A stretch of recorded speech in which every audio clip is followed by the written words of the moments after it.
Hello, আসসালামু আলাইকুম। প্রিয় এসএসসি শিক্ষার্থী ভাই বোনেরা, প্রীতি ও শুভেচ্ছা নিও। আজ আমরা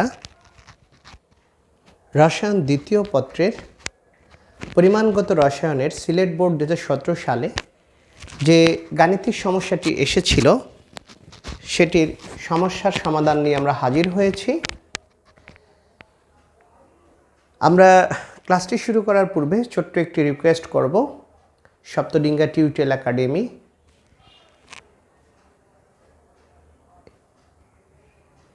এই চ্যানেলটিকে যারা সাবস্ক্রাইব করেছে অলরেডি তাদেরকে আমরা ধন্যবাদ জ্ঞাপন করছি, এবং যারা আমাদের এই চ্যানেলে নতুন, আমরা ছোট্ট একটু রিকোয়েস্ট করব যাতে আমাদের চ্যানেলটিকে সাবস্ক্রাইব করে আমাদের সাথে থাকে এবং সমস্ত ক্লাসগুলো যথাসময়ে তারা দেখে নিতে পারে। আশা করি উপকৃত হবে। আমরা বেসিক থেকে সবগুলো জিনিস আলোচনা করে সমাধান করার চেষ্টা করব ইনশাআল্লাহ। তো আমরা শুরু করি। সিলেট বোর্ড 2017 সালে যে প্রশ্নটি এসেছিল সেখানে বলা আছে, নিচের উদ্দীপকটি লক্ষ্য করো। এখানে তিনটি পাত্র আছে, এক্স, ওয়াই এবং জেড। উদ্দীপকের ওয়াই এবং জেড দ্রবণের মিশ্রণে সংঘটিত বিক্রিয়াটি আয়ন বিনিময় পদ্ধতিতে সমাধান বিধান করতে বলেছে, এবং গহতে বলেছে এক্স এবং ওয়াই দ্রবণের সাহায্যে জেড দ্রবণের আয়রনের পরিমাণ নির্ণয় করো। আমরা আয়রনের, যেহেতু জেড দ্রবণের ফেরাস সালফেট দ্রবণ রয়েছে, সেক্ষেত্রে এখানে ফেরাস সালফেটের মধ্যে আয়রন বিদ্যমান, সেই জন্য আমাদের আয়রনের পরিমাণ নির্ণয় করতে বলেছে। তো আমরা শুরু করি। প্রথমে বলেছে যে উদ্দীপকে ওয়াই এবং জেড, ওয়াইটা হলো আমার পটাশিয়াম ডাইক্রোমেট এবং জেড হচ্ছে আমার ফেরাস সালফেট দ্রবণ। আমরা জানি এখানে ফেরাস সালফেট দ্রবণ হচ্ছে একটি বিজারক আর পটাশিয়াম ডাইক্রোমেট হচ্ছে একটি জারক, এবং পটাশিয়াম ফেরাস সালফেটের দ্রবণের উপরে লেখা আছে একটি অম্লীয়, কথাটা বলা আছে, অর্থাৎ ফেরাস সালফেটের সাথে যে কোনো একটা অম্ল থাকবে এখানে।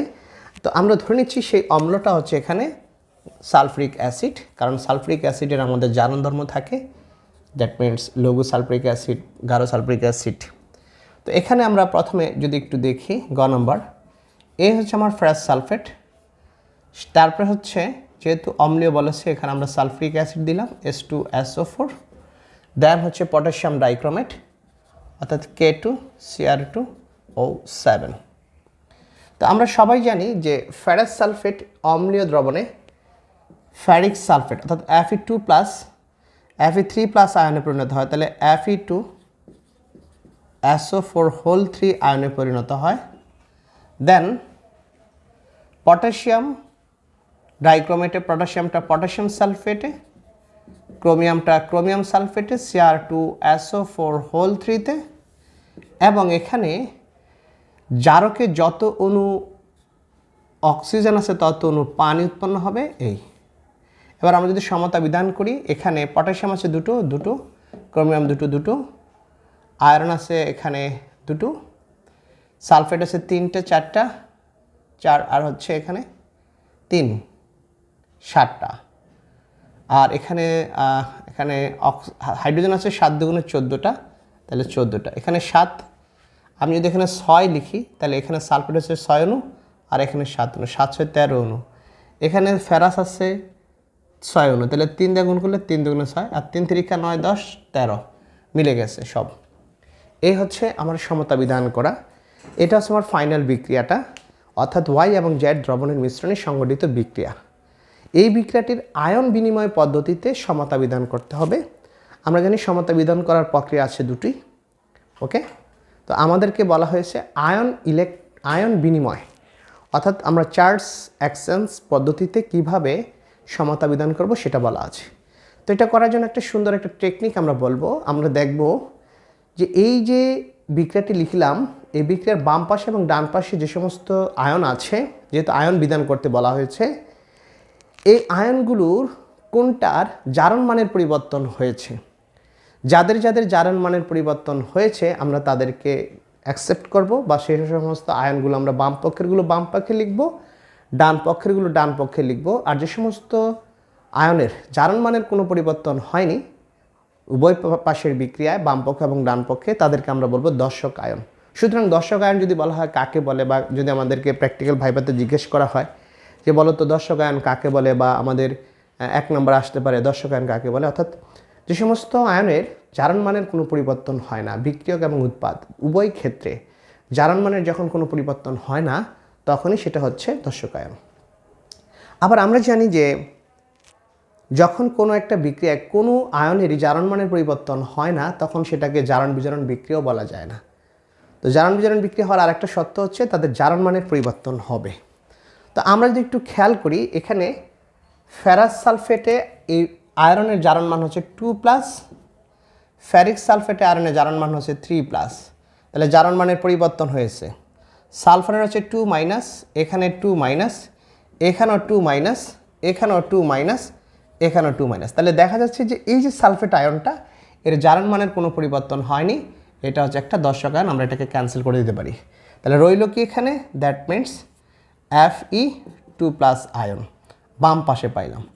ডান পাশে পাইলাম কি, এটা আমরা প্রথম স্টেপে যদি দেই Fe3+ আয়ন। মানে কীভাবে করতে হয় সেটা একটু দেখি। এখানে পটাশিয়াম, এটার জারণমান +1, এটার জারণমান +1, সুতরাং এটা জারণমানের পরিবর্তন হয়নি, ক্যান্সেল আউট। Cr2O7 এই পুরোটা একটা যৌগমূলক, এটার যৌগমূলকের জারণমান হচ্ছে এটা, যেহেতু প্রথমে বসলে প্লাস হয় পরে বসলে মাইনাস হয়, তাহলে এটা জারণমান হচ্ছে 2-। আর এইখানে ক্রোমিয়ামের জারণমান এটা অর্থাৎ 3+, তাহলে আমি দেখি তো এই যে এখানে Cr2O7 2- এই যৌগমূলকটিতে ক্রোমিয়ামের জারণমান কত? তাহলে Cr2O7 2- আমি কি ক্রোমিয়ামের জারণমান জানি? জানি না। ধরে নিলাম লেট এই ক্রোমিয়ামের জারণমান হচ্ছে আমার x, তাহলে x × 2 প্লাস অক্সিজেনের জারণমান -2 × 7, দ্যাটস ইকুয়াল টু হবে আমার -2। দ্যাট মিনস হবে 2x - 14, that's equal to -2, or 2x is equal to 14 - 2, that's equal to 12, or x is equal to 12 divided by 2, or x equal to হচ্ছে +6। তাহলে আমরা দেখতে পাচ্ছি Cr2O7 এ এই ক্রোমিয়ামের জারণমান হচ্ছে 6+, আর এটার জারণমান হচ্ছে ক্রোমিয়ামের Cr3+, তাহলে জারণমানের পরিবর্তন হয়েছে, সুতরাং এটাকে আমি নিতে পারি। যাদের জারণমানের পরিবর্তন হয়েছে তাদেরকে আমি নিব। দ্যাট মিনস এখানে নিব হচ্ছে Cr2O7 2-, আর এখানে হচ্ছে Cr2 3+, আচ্ছা এটা এখানে এরকম হয়ে যাবে 2, সমস্যা নেই। আর কিসের পরিবর্তন হয়েছে? সালফেট তো চলে গেল, এই সালফেটের কথা এখানে এটা বাদ হয়ে গেল। এখানে পানি, এখানে হাইড্রোজেনের জারণমান হচ্ছে +1+1, এটা তো সমস্যা নেই, এটা নিয়ে কথা আছে আমরা কিভাবে বলবো। তাহলে মোটামুটি এই দুটো আছে, অর্থাৎ ফেরাস থেকে সে ফেরিক আয়নে পরিণত হয়েছে, আর ক্রোমেট আয়নটা Cr3+ আয়নে পরিণত হচ্ছে ক্রোমিয়াম। তাহলে আমরা অলরেডি জিনিসগুলো দেখেছি। এখানে ক্রোমিয়ামের জারণমান হলো 6+। এই বিক্রিয়াটাকে সমতা করতে হবে। তো সমতা করার জন্য আমরা আমাদের একটা বেসিক ক্লাস দিয়েছিলাম যে জারণ বিজারণ অর্ধ সমীকরণ বিক্রিয়া কিভাবে আমরা আয়ন সমতা করি। সেটার জন্য আমরা যখন দেখি অম্লীয় মাধ্যমে যখন করা হয় তখন যত অণু আমার অক্সিজেন থাকে সেই অক্সিজেনটাকে নিউট্রালাইজ করার জন্য অর্থাৎ পানি করার জন্য সেই পানির অণুটাকে আমরা ডান পাশে লিখি, আর হাইড্রোজেন আয়নটাকে আমরা বাম পাশে লিখে দিই। এই হচ্ছে আমাদের বেসিক। তো এখন এখানে আমরা একটু যদি দেখি, একটু প্রথমে এই যে যৌগটা এটার মধ্যে জারণ এই বিক্রিয়াটার মধ্যে জারণ কোনটা বিজারণ কোনটা আমরা যদি একটু প্রথম খেয়াল করি,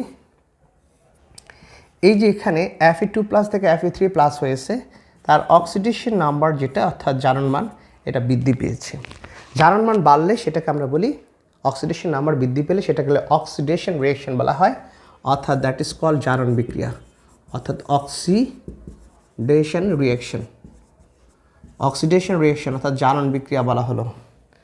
এই ক্ষেত্রে কি হলো, Cr2O7 এই যৌগটার মধ্যে এখানে Cr2O7 ক্রোমিয়ামের জারণমান +6 থেকে +3 হয়েছে। দ্যাট মিনস জারণমান তার কমে গিয়েছে, কারণ এটা ছিল +6 হয়ে গেল +3, জারণ মান কমে গেলে সেটাকে আমরা বলি রিডাকশন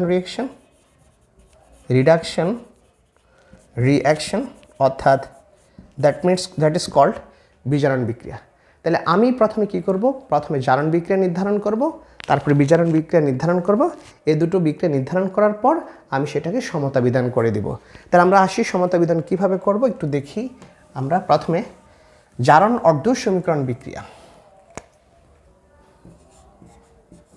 জারণ অর্ধ সমীকরণ বিক্রিয়া।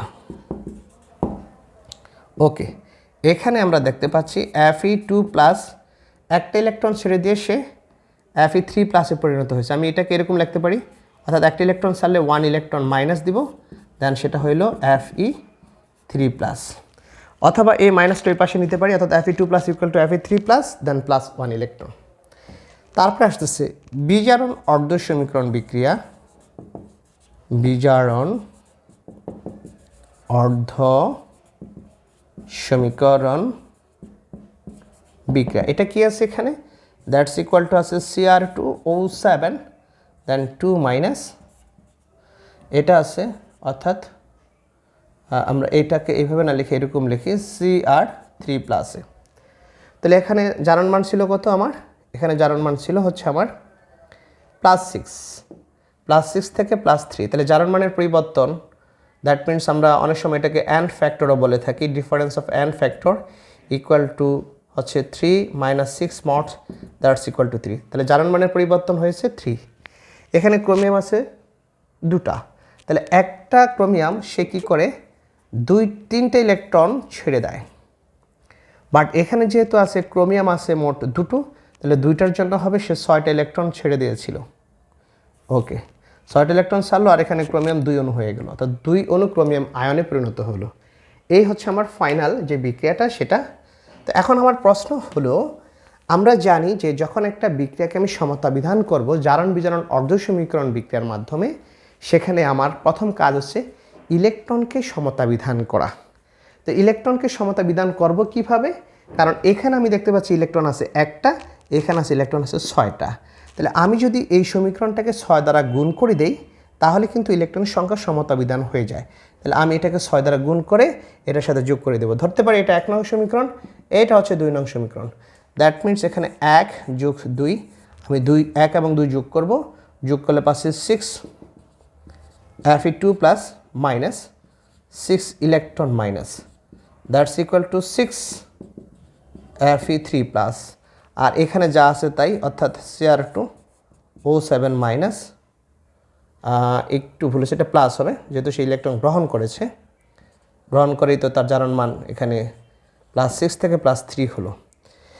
এটা লিখবো, এটা কেটে দিব, তাহলে থাকলো আমার 6 Fe2 প্লাস প্লাস হচ্ছে Cr2O, এটা -2 মাইনাস হবে, 2 মাইনাস দেন হচ্ছে 6 Fe3 প্লাস 2 Cr3 প্লাস। এই হচ্ছে আমার মোটামুটি অবস্থা। বাট এখন দেখতে হবে আমার সব কিছুই সমতা বিধান হয়েছে, কিন্তু আমার পানির সংখ্যা এবং হাইড্রোজেনের সংখ্যা কিন্তু সমতা বিধান হয়নি। তাহলে আমরা দেখতে পাচ্ছি ডান দিকে 7 অণু পানি আছে। এক্ষেত্রে অম্লীয় মাধ্যমে যখন আমরা সমতা বিধান করব, যত অণু পানি তত অণুর ডাবল পরিমাণ হাইড্রোজেন আয়ন বাম পাশে আমাকে যোগ করে দিতে হবে। দ্যাট মিনস এখানে আছে 7 × 14, 14টা S+ আয়ন আমি এখানে যোগ করে দিব। এটা হচ্ছে রুল, আমরা আমাদের বেসিক ক্লাস আলোচনা করেছি। তাহলে 14টা প্লাস যোগ করে দিলেই কিন্তু আমার মেনলি কি হয়ে যায়, বিক্রিয়াটা সমতা বিধান হয়ে যায়। অর্থাৎ আমার 6 Fe2 plus Cr2O7 2 minus plus 14S plus then 6 Fe3 plus 2 Cr3 3, এবং পাশে হচ্ছে আমাদের আর একটা জিনিস রয়ে গেল, আমাদের যে 7 অণু পানি, সে 7 অণু পানি না লিখলেও হয় কারণ এটা তো আর আয়ন না। তো যেহেতু এখানে 17 অণু হাইড্রোজেন, সেটা কোথায় যাবে, এখানে তো অক্সিজেন রয়েছে, এই জন্য আমরা 7 অণু পানিটা লিখে দিব। অর্থাৎ এই যে এখানে 7 × 14 আয়ন হাইড্রোজেন আর 7 অণু অক্সিজেন পরমাণু আছে, সুতরাং আমরা ডান দিকে তার পানির সংখ্যা লিখে এটাকে বিধান করে দেব। এই হচ্ছে আমাদের প্রথমে গয়ের অ্যান্সার। আশা করি সবাই বুঝতে পেরেছে। এবং ফাইনালি আমরা আবার দর্শক আয়ন যোগ করে আমরা নিউট্রাল বিক্রিয়াটা দেখাইতে পারি। তো আমরা না যোগ করলেও হবে, কারণ আমাকে বলছে আয়ন সমতা করো, আমি আয়তনটা সমতা বিধান করে দিলাম। ওকে, এবার আমরা যেটা করব, আমাদের গহ নাম্বার যেটা, এই প্রশ্নটাকে একটু সলভ করতে চাচ্ছি। এক্স এবং ওয়াই দ্রবণের সাহায্যে জেড দ্রবণের আয়রনের পরিমাণ নির্ণয় করো। তাহলে এক্স দ্রবণটা প্রমাণ দ্রবণ, ওয়াই দ্রবণটা আমার প্রমাণ দ্রবণ না, কারণ এখানে আয়তন আছে কিন্তু ঘনমাত্রা নাই। এবং জেডের সাথে বিক্রিয়া করাইতে গেলে আমাকে কি করতে হবে, আমাকে আবার এক্স এবং ওয়াই এর সাথে বিক্রিয়া করায়ে, যেহেতু এক্স হচ্ছে আমার প্রমাণ দ্রবণ আর ওয়াই হচ্ছে আমার প্রমাণ দ্রবণ না, তাহলে প্রথম স্টেজে আমার এই অম্লীয় মাধ্যমে আমি পটাশিয়াম ডাইক্রোমেটের সাথে, এটার নাম হলো কার্বক্সিলিক অ্যাসিড, এই কার্বক্সিলিক অ্যাসিডের সাথে আমি বিক্রিয়া করাবো। তাহলে আমরা প্রথমে একটু দেখি XO ওয়াই এর বিক্রিয়ায়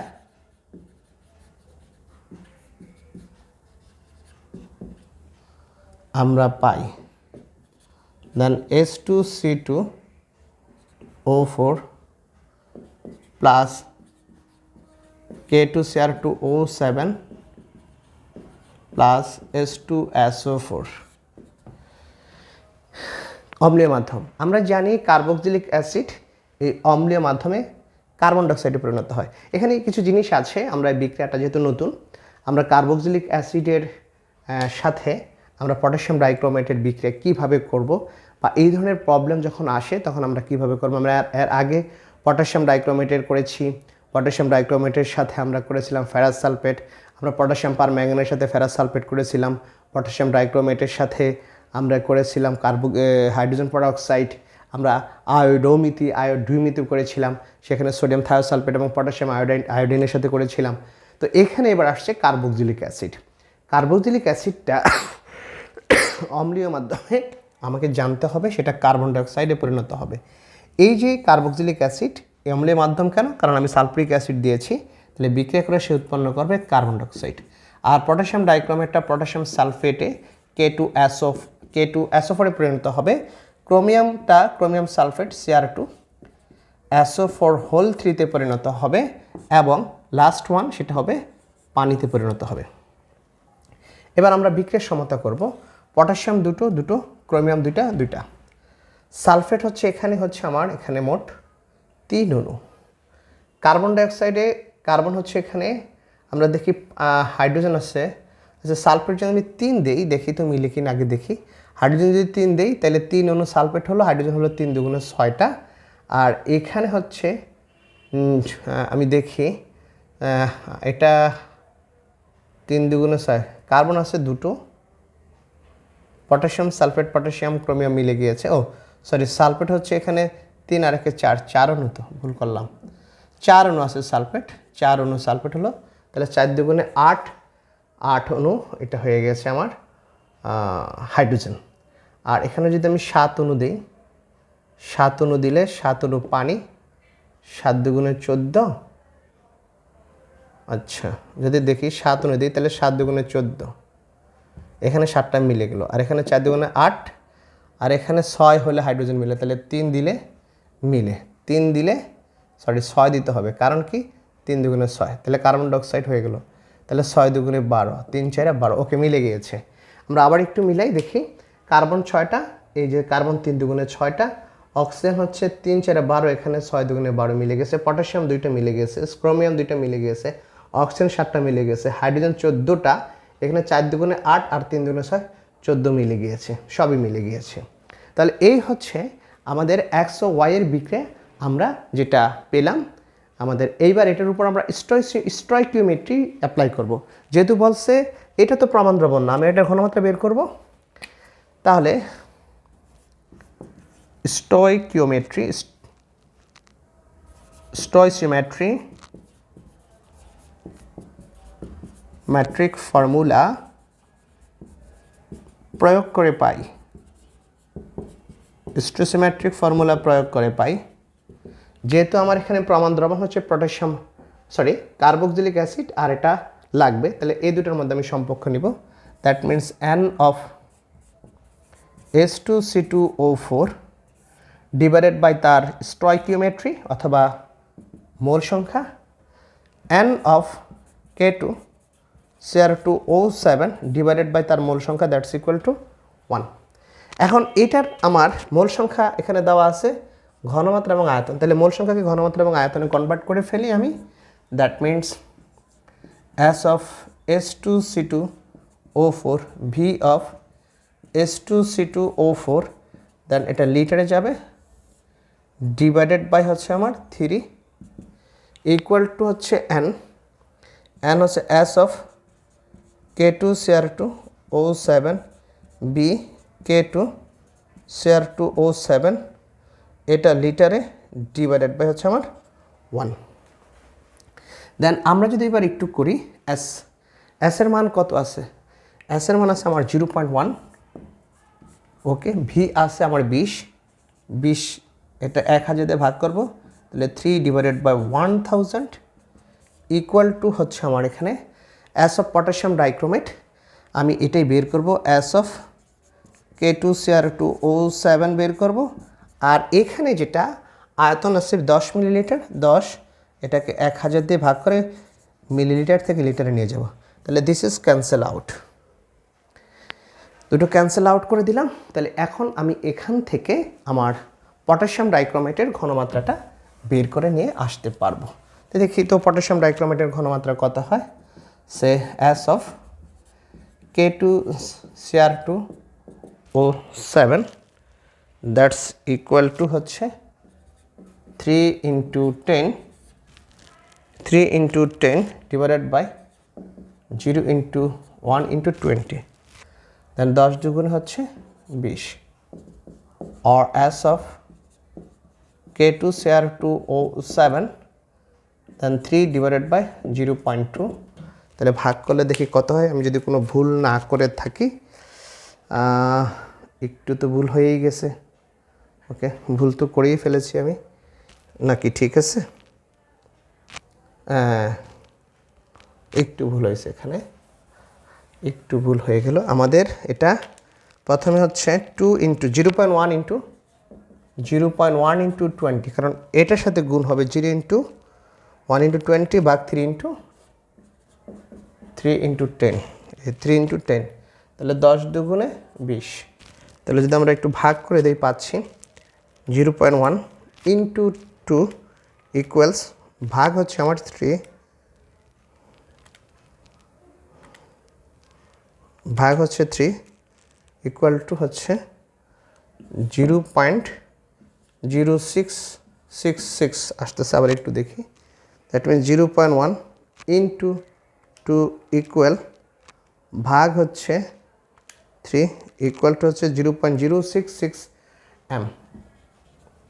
এত আমরা একটু রিকোয়েস্ট করবো সবাই যাতে এই ক্যালকুলেশনটা একটু তুলে নেয় তাদের খাতায়, নিজ নিজ খাতা যাতে তুলে নেয়। আমরা 3 ঘর নেই দশমিকের পরে, তাহলে 0.067 লিখতে পারি আমরা এই মানটাকে, 0.067, তাহলে ইটস ইকুয়াল টু, আমরা 3 ঘর নেই 0.067 m। এইটা একটু লিখে রাখি, এবার আমরা পাইলাম 0.067 m, m for molar concentration পেয়েছি। তাহলে এইটাও হয়ে গেল আমাদের। এখন আমরা যেটা করব সেটা হলো আমাদের ফাইনাল স্টেপ, অর্থাৎ প্রথম স্টেপে আমরা প্রমাণ দ্রবণের ঘনমাত্রাটা পেয়ে গেছি।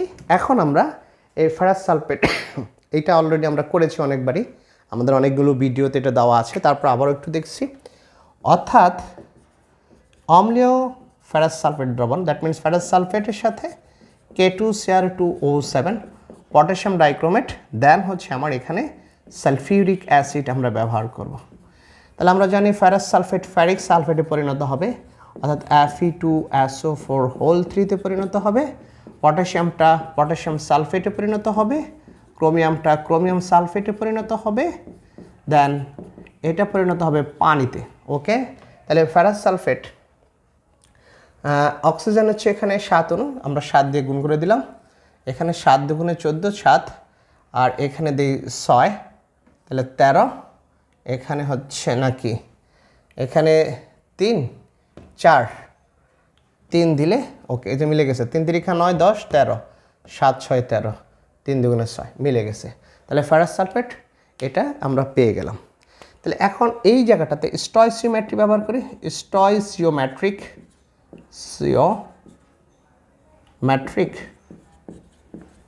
ফর মূলা, স্টয়সিওমেট্রিক ফর্মুলা প্রয়োগ করে পাই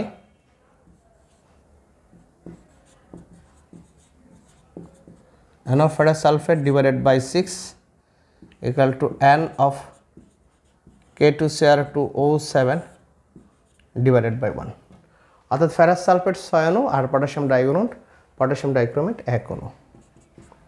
এবার পটাশিয়াম ডাইক্রোমেট এটার ঘনমাত্রা আছে এবং আয়তন আছে, বাট ওটার কিন্তু কিছুই নেই। তাহলে আমরা এটার ভর এবং বের করতে বলছে আয়রনের পরিমাণ।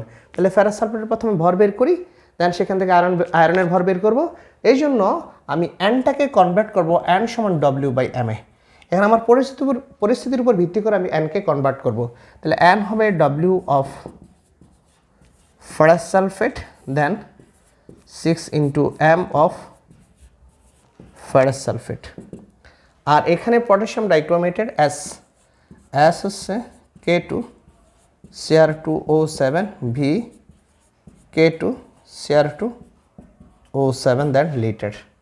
ওকে, তাহলে আমরা প্রথমে বের করি W of ferrous sulphate, then 6 into ferrous সালফেটের আণবিক ভর কত। আমরা যদি একটু বের করি এখানে ফেরাস সালফেটের আণবিক ভর, আয়রন হচ্ছে 55.85, সালফারের 32, আর অক্সিজেনের 416 64। দেন 0.85 বসে গেল, 4 6 6 5 11, এক হাতে রইল 1, 7 3 10, 10 5 15, 151.85, অর্থাৎ 151.85 এটা গ্রাম।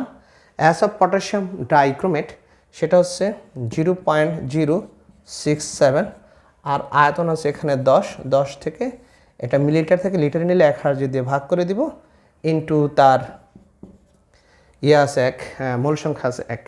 তাহলে সেক্ষেত্রে আমরা যদি এটার ভরটা বের করতে চাই, অর্থাৎ W of ferrous sulphate that will be 0.067 into 10 into 6 into 151.85 নিচে ডিভাইডেড বাই হচ্ছে 1000। তাহলে আমরা কি পাচ্ছি আশা করি সবাই দেখতেছি ক্লিয়ারলি। ওকে, তাহলে আমরা পাচ্ছি এখানে 0.067 ইন্টু 10 ইন্টু হচ্ছে 6 ইন্টু হচ্ছে 151.85 151.85 ইকুয়াল ভাগ হচ্ছে 1000। দ্যাট ইজ হচ্ছে আমার এখানে পাচ্ছি আমরা এটা আসছে 0.6104 গ্রাম। আমরা 3 ঘর নিলাম, 0.6104 গ্রাম। এটা পাইছি আমরা হচ্ছে কি, এটা পাইছি আমরা ফেরাস সালফেট। তাহলে আমরা দেখি বিক্রিয়ার মধ্যে এই যে টোটাল 151.85 গ্রাম ফেরাস সালফেটের মধ্যে আয়রন আছে এই যে 55.85 গ্রাম, একে কত আর এটার মধ্যে কত। তাইলে আমরা পেয়ে যাচ্ছি আমাদের টোটাল ইয়াটা কত। তাহলে আমরা লিখি সেটা হচ্ছে 151.85 গ্রাম ফেরাস সালফেটে আয়রন আছে সমান 55.85 গ্রাম। সুতরাং